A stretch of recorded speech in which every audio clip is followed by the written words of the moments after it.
Welcome to Exam Sale, where we break down the Section 1 critical reading syllabus so you can study with purpose and confidence. In the next few minutes I will walk you through each domain, its weight, what you will learn, and how to prioritize your preparation.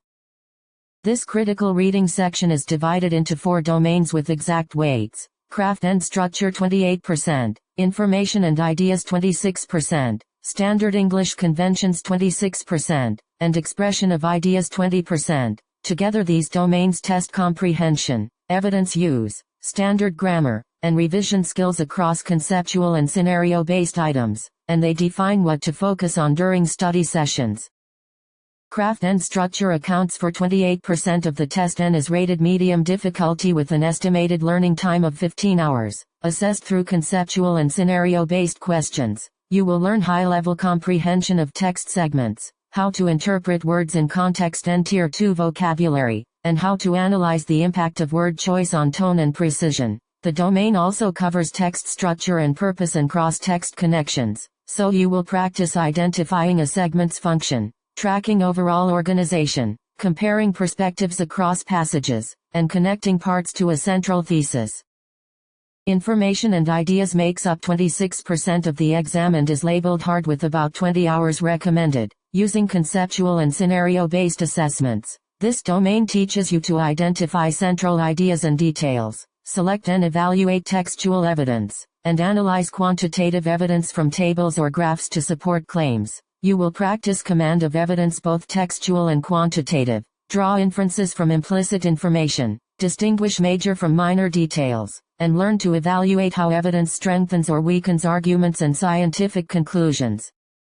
Standard English conventions also represents 26% of the test, is medium difficulty, and calls for roughly 12 hours of focused study with conceptual and scenario-based items. Expect to master sentence boundaries such as correcting comma splices, proper semicolon and colon use, and clause transitions, as well as form, structure, and sense topics like subject-verb agreement, verb tense consistency, pronoun, antecedent clarity, and fixing misplaced or dangling modifiers. This domain trains you to spot and correct errors quickly so that your answers reflect a clear command of punctuation, agreement, and formal academic sentence structure.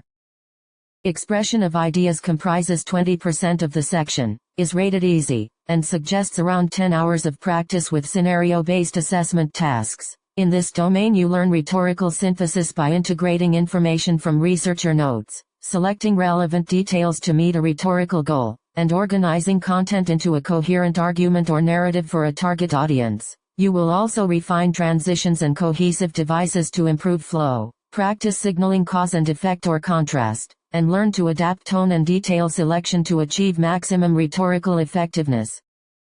To conclude, prioritize study time according to the exact weights. Invest most in craft and structure at 28% and in information and ideas and standard English conventions at 26% each, with targeted practice for expression of ideas at 20%. Focus on mastering the listed topics. Practice with both conceptual and scenario-based items, and track your progress against the recommended learning hours to be exam ready.